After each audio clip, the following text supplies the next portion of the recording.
in India, after a mother gives birth, a midwife comes to the home and massages and bathes mom and baby for 3 months. Welcome to Transforming the Toddler Years, a Core 4 parenting podcast blending soul and science-based strategies to empower pandemic moms like you, raising kindergarten-ready kids. I'm Cara Tyrrell, your host, a lifetime lover of littles, girl mom, early childhood educator, and conscious parenting coach who truly believes that how we connect and collaborate with our kids in the first 5 years is how we raise world-ready kids who will change this world. Today's guest is so unique. She's an internationally certified infant massage instructor. Khyati Desai Selztzer teaches parents how to massage their babies and toddlers for short and long-term benefits, including sleep, gas, colic, immunity, bonding, congestion, growth, and more. She is truly a wealth of knowledge. She graduated from LSU with a bachelor's in sociology and international studies. Currently lives in Arlington, Virginia with her husband and 2 daughters. And she's going to share with you how emotional connection and bonding is not the only long-term benefit your children get when you use intentional massage inside your household, how you're truly setting them up for success as they grow. I learned so much from this episode. I imagine you will too. Khyati, thank you so much for being here on the Transforming the Toddler Years podcast. One of the things that we think so much about is the emotional connection to our kids when they're born, even before they're born. And you're here to talk to us about the power of physical touch and the many benefits it has. Thank you for sharing your wisdom today. Thank you, Cara, for having me. It's a pleasure. I love talking about what I do, but sort of the overall mission and passion of helping Americans become less touch deprived. So we could start there. America is considered a touch deprived country, and this was true even pre-COVID. And researchers have found, observing children on a playground in Italy and France versus in America, that there's less touch. There's less loving touch, meaningful touch. We don't touch our children enough. Boys are touched less. We stop touching them as they grow older. Seniors, everybody needs touch to survive. It's the only sense we can't live without. And unfortunately, where there's less touch, there's more violence and aggression. And this is true even pre-COVID about America. And we see that playing out in our communities every day, unfortunately, with the school violence and just all the things that we're seeing. Even as children grow into adults, my husband is a mental health therapist and folks in jail, like everything goes back to attachment in childhood. And so these years, of course, infancy and babies, they need to be held, they need to be loved and nurtured all the time, but that doesn't end. They always need that. Your children always need not only to hear I love you, which of course is so important, but they need to feel it. And if you remember examples of, say, the waitress that, gently touches the shoulder, she might get a tip, or the businessman that feels more comfortable with the deal when they've shaken hands, right? Like touch is a physiological need. It's the first sense that develops in utero. It's the last sense that leaves our bodies. It's the only sense we can't live without. And yet we grossly undervalue it, underemphasize it in America. We've just become so touch deprived, and it's taking a toll on our physical, emotional, and mental health. Wow. Oh my gosh. You just shared so much right out of the gate. And Yeah. I mean, I know as myself personally, right? So this is true. This is just true for human beings as physiological creatures. Right. But then there's the love languages, right? So there's some of us who need it even more. And that's me. Yes. This weekend, I had the amazing opportunity to go back and hang with kids who I used to nanny for and haven't seen for a long time. Okay. And I did a little sleepover. And in the morning, I had 2 cuddly creatures attached to me on purpose. And I was glowing, feeling that connection. So that. I totally understand where you are coming from. Parents really love to do that with their kids, but we don't know all those long-term benefits. What else do they get from loving touch besides feeling loved?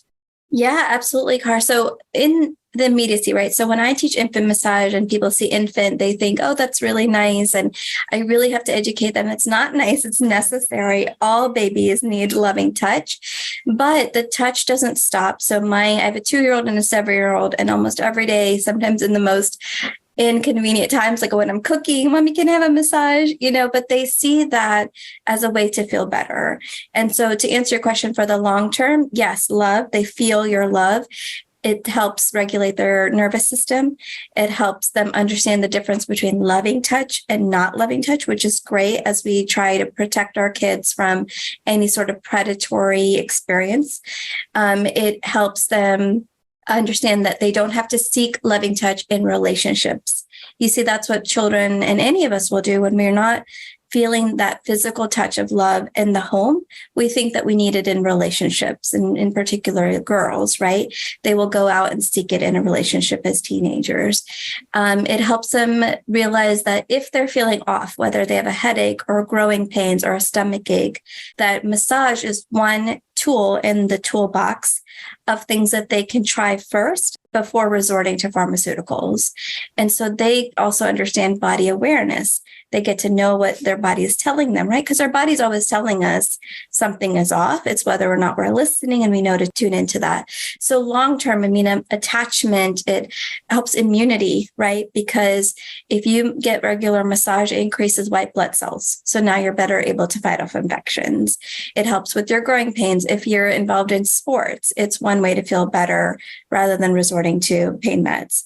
So many long-term benefits in the immediacy. And as you're massaging a sweet baby on the floor, you're helping with gas colic, sleep, congestion, digestion if there's constipation, postpartum depression, breastfeeding relationships, pre-verbal communication, just so many benefits to massaging baby on a regular basis. And going back to postpartum depression, it's not something that only baby benefits from. You mentioned the bonding and attachment. So as you are massaging your baby, and they confirmed this in a study with grandparents in Miami, that they measured the level of oxytocin released by the grandparents. And when the grandparents massaged their grandbabies, they released more oxytocin than when they themselves received a massage. And so that's where the connection to breastfeeding comes from, because when we're massaging our little ones, and like you said, you just got all that goodness this weekend, right?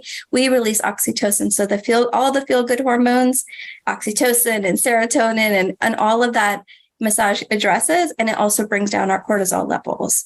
So just so many benefits. And that also reminds me that recently the FDA approved a pill for postpartum depression, which on the one hand is great that they are validating it as a legit concern, right? Sure. That is more so happening in America than other countries. But I think it misses the point on why it's happening. Right? Mothers are not supported. There's not maternity care. There's not these indigenous practices like infant massage, like belly binding that helps mom recover. There isn't a community to help mom take care of herself and her baby while they're taking care of the household, of other kids, of chores and bills. It's no wonder why postpartum depression is so high here. And so to me, the pill is, not necessarily the solution, because it misses the why that it's happening. I don't even know how to start unpacking everything that you just said, except to say that I'm sold, that early and consistent touch in an organized way, because you've studied this and you know where to touch and how to touch, is really, really beneficial to our kids. For the mamas who are listening and they're like, oh no, my child's already 18 months old. They're not a baby anymore. What do I do? What do you say? Never too late. It's never too late to start. In fact, so when my daughter was 2 was when I went to the training, because I had read an article in a magazine. It was an Indian magazine. That's where I'm from, where in India, after a mother gives birth, a midwife comes to the home and massages and bathes mom and baby for 3 months. And so we can get into a whole different conversation about postpartum care that is non-existent in this country, but it's because they recognize that there's been a physical journey, an emotional journey. And so, my mom massaged me and my sisters, my nieces and nephews. She came with both my girls were born to help with that, in addition to other things.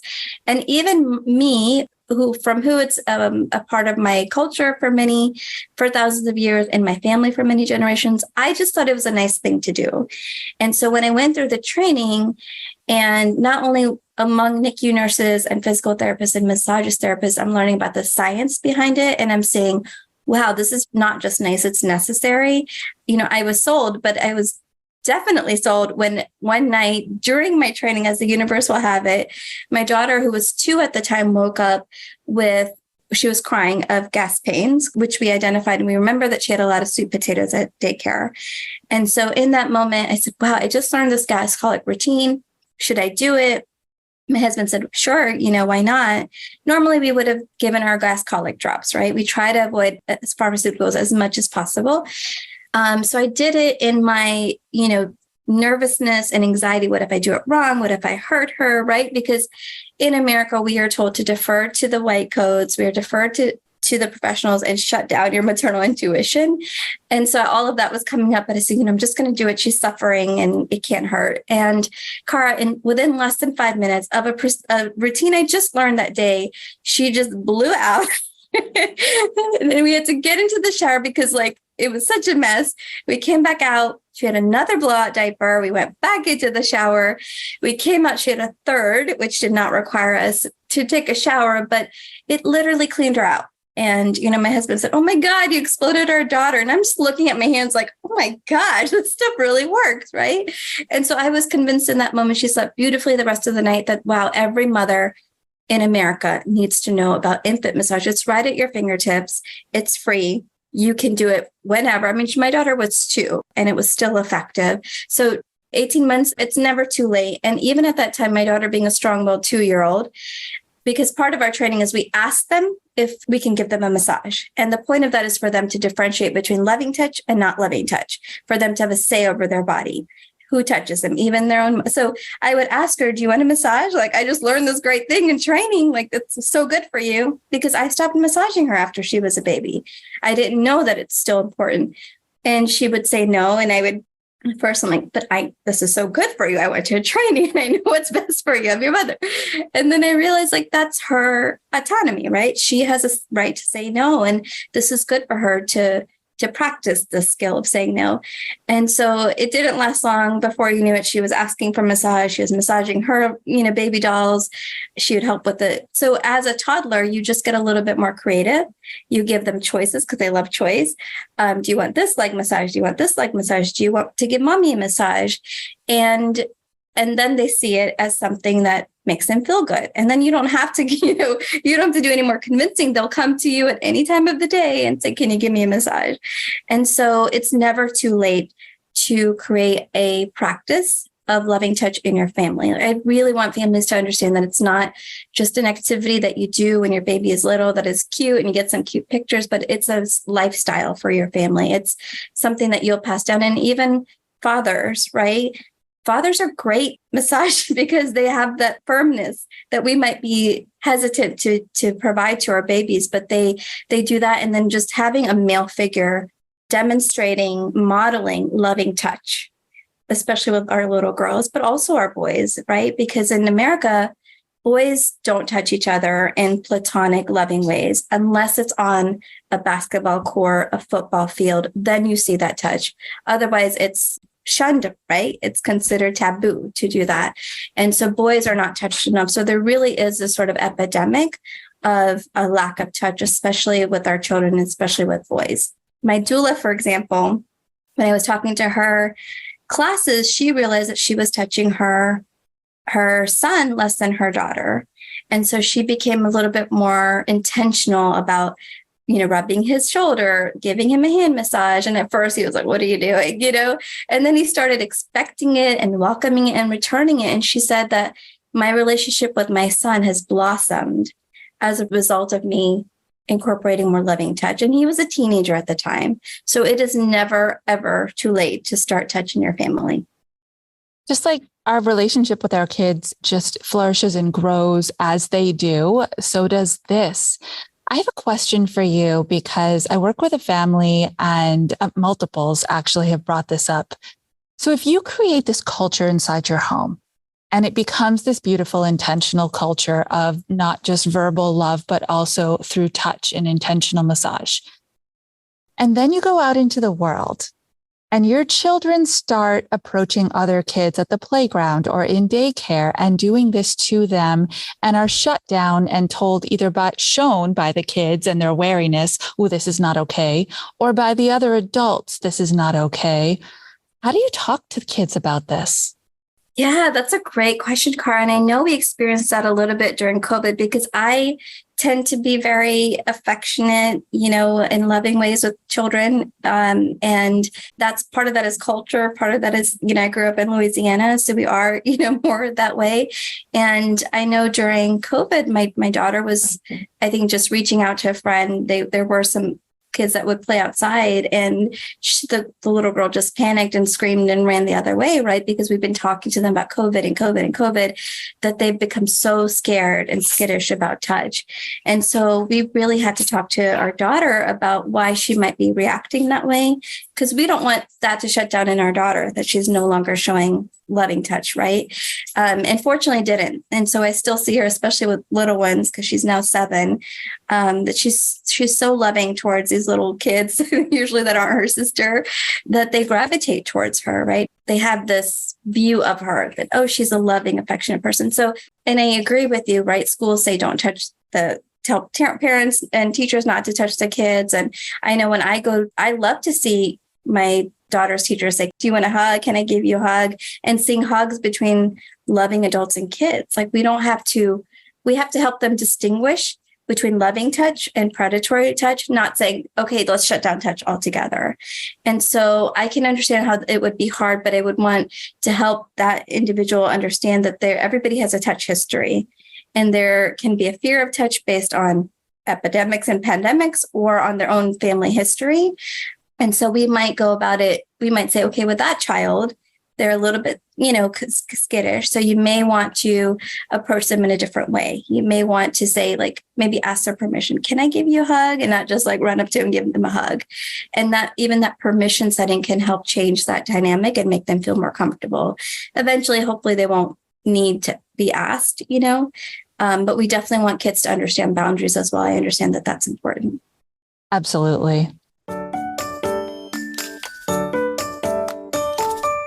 Hey, Mama, you know that it takes a village to raise a child, but did you know you can choose your village?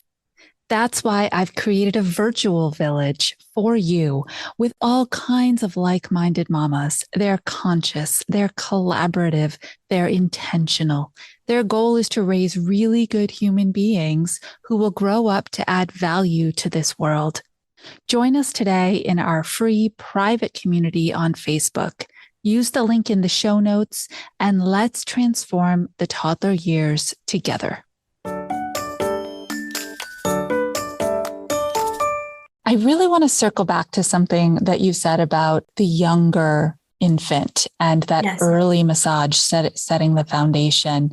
I told you I'm a very affectionate person. My kids are older. They're 18 and 20 at this point. And my audience knows this, our first daughter was stillborn. And so I did not have that opportunity for the physical bonding that I craved. And I was waiting and waiting and waiting for it with our second child. We waited a while to have her. So it was 3 years later. And when Claire came into the world, I was ready. I had these beautiful sunny rainbow visions in my head, not just because she was my rainbow baby, but, of the long breastfeeding and the touch and the massage. And, if she was struggling moving her legs so that she could move that through her, she wanted none of it. My touch actually agitated her. Because we found out later she had a pretty high level sensory integration discomfort. And so she was more than happy for me to bottle feed, swaddle tightly, put her down, and she'd settle all by herself. And I was devastated.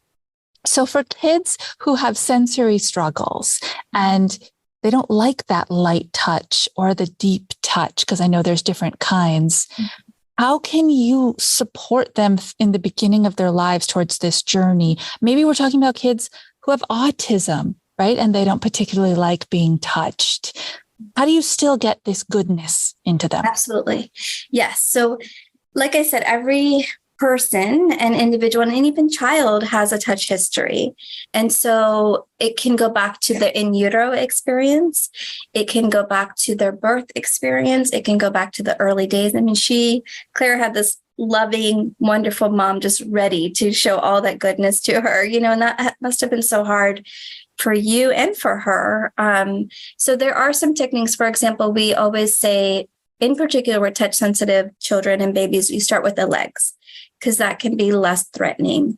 On the bottom of our feet, there are 72,000 nerve endings. And so what we do there, we're, reflexology. So we can affect other parts of the body by touching the feet. We can affect some teething pain or headaches or sinuses or even digestive related issues by massaging the feet.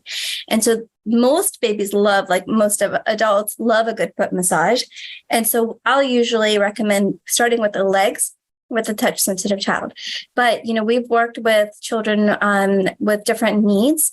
And I've done several videos as well about how massage can help with children with autism, with differing sensory abilities, babies who you as a parent are like, I've tried and they don't like touch. And then I've also sort of coached parents on when are you massaging, right? You don't want to massage a hungry baby. You don't want to massage a tired baby. So there's a sweet spot, especially in those early days of just a few minutes where, okay, they've eaten, they just woke up from their nap, they're looking around. It's an active alert state is what it's called. In that moment, you're going to try to get 5 to 10 minutes. You're not going to get a half an hour session, and that itself will be good. And so there are ways that I can support parents who have a baby who might be touch sensitive to work through that, because they should not be deprived of that touch because of this. But I can understand as a parent, you're like, I don't want to force them into something they don't want. Why would I pursue that? I totally get that. The other thing is that I love massage and I fully believe in its power and effectiveness. That being said, when I work with families, I tell them that massage is so great, will always help, it can never hurt. And it's one tool in your toolbox as a mother. We also, as a family, we will use acupuncture. We will use homeopathy. We will use energy healing because, and you probably know this already, Cara, but they have connected toddler tantrums to the in utero experience. And so when my daughter, my 2-year-old, was going through all of her wonderful twos, and I felt so deflated and things were not working, I had at that time connected with this woman, Dr. Tina Minert. And she was able to trace all of my daughter's sort of outbursts to things I experienced in utero, whether it was, when I was pregnant, planning for a baby shower, not feeling supported, or whether it was a fear of gestational diabetes. That fear stayed in my body and my daughter took it on. And it later came out as a toddler. And again, very serendipitously, after I saw an article in a magazine with the science behind it, that toddler tantrums they've connected to, not that we need more things to feel responsible for as mothers, but with my second pregnancy, I tried to be more mindful because I was like, this is going to come back to get me if I don't really have a conscious pregnancy and manage my stress. And she was a COVID baby. So managing my stress during a pandemic, being pregnant with a 4-year-old, homeschooling, all the financial stuff, all of that, and still trying to stay calm was nearly impossible. But just knowing that I was impacting her physiology helped me to at least control my stress as much as possible. But recently she's been having nightmares and she's been having fears of different sorts. And again, I called Tina. I was like, Tina, what did I do? She mentioned in utero, when you were pregnant with her, at 9 months or 7 months, you had a sense of doom. You had a sense of impending doom. You felt like you were stuck. And I was like, oh yeah, well, it was COVID and I was having a home birth and, I was feeling like there was no way out and I couldn't have support from family, And so it's a constant reminder that everything that we do, affects our babies. And so eating healthy and exercising is so important during pregnancy, but so is managing our emotional and mental health. We don't have a society that takes care of us as pregnant women. They love the baby, but they don't care about us. But we're going to pay for it afterwards. And so we have to demand that the people who are surrounding us during pregnancy help us so that we can take care of our little one, even while she or he is in the utero.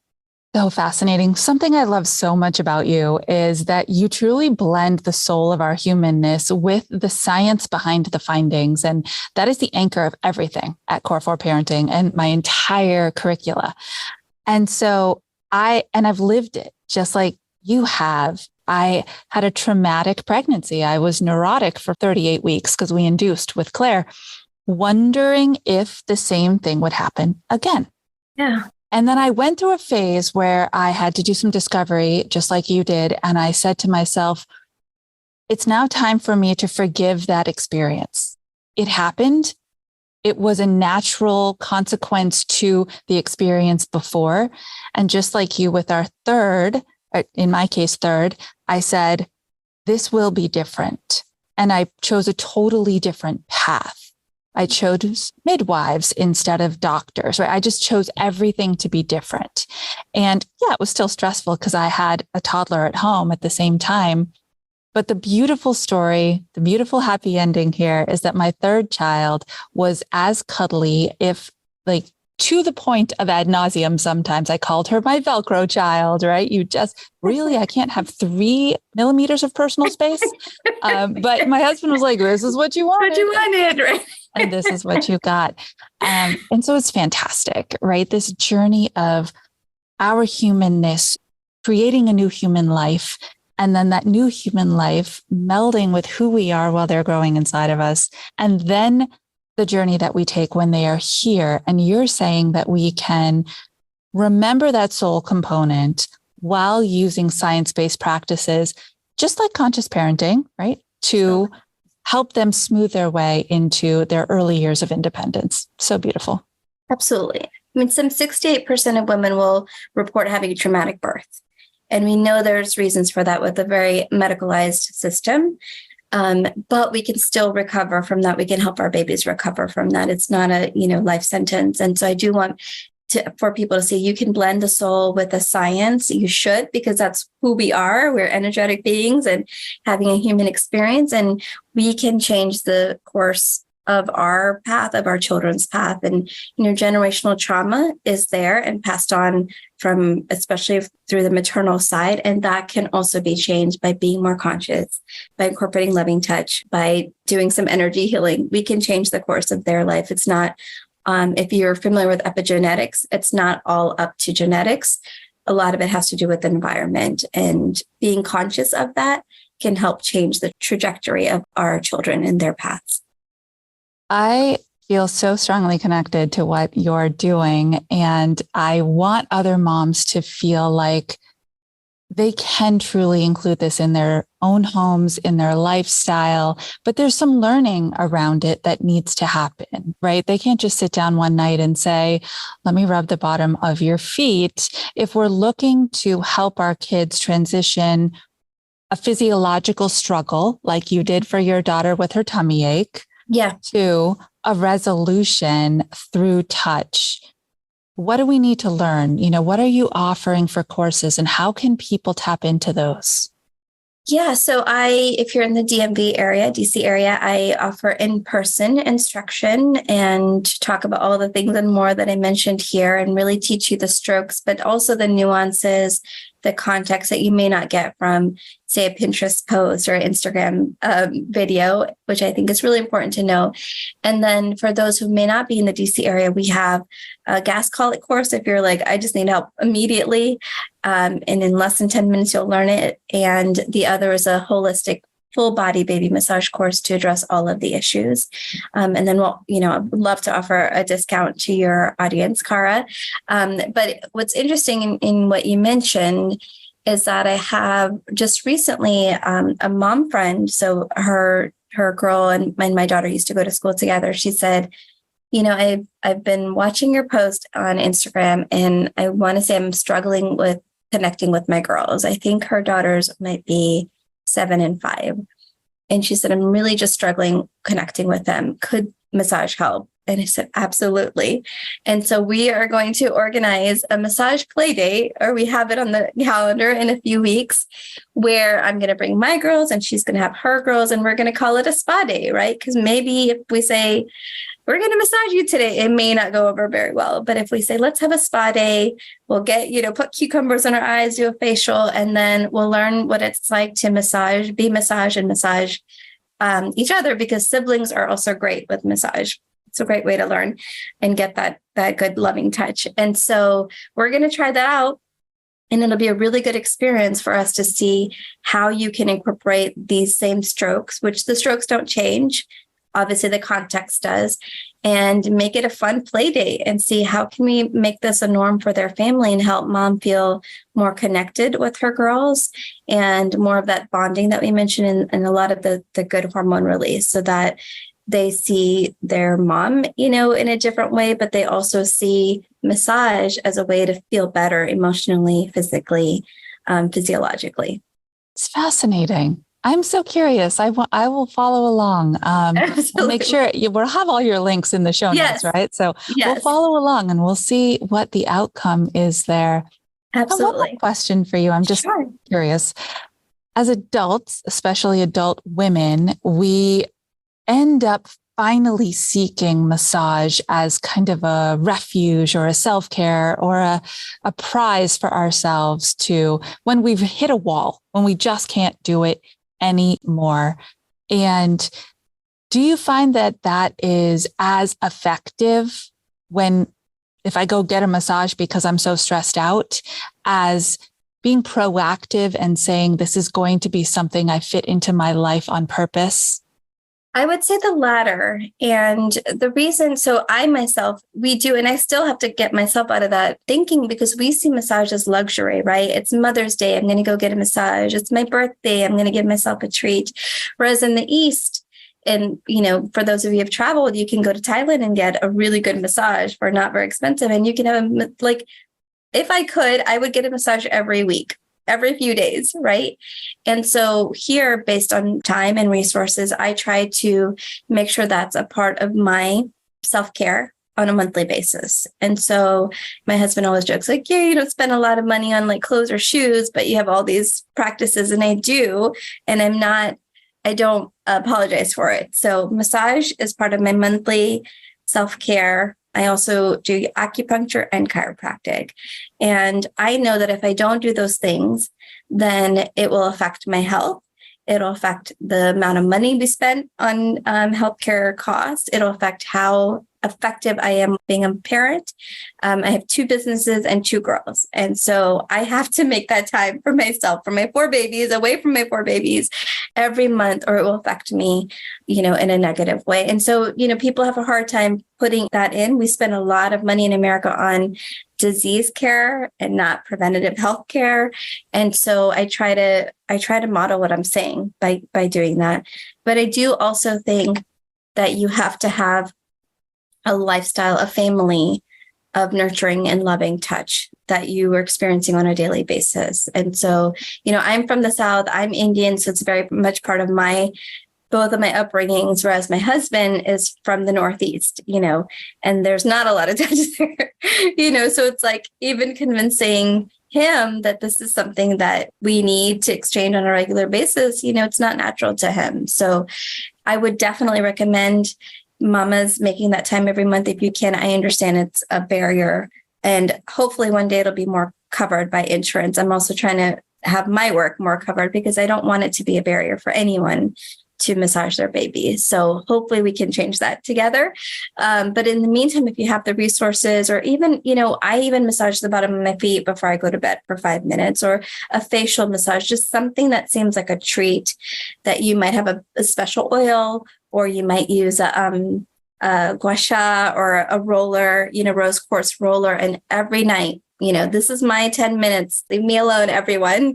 And I get to show myself some love. It's really important that you make it a daily practice.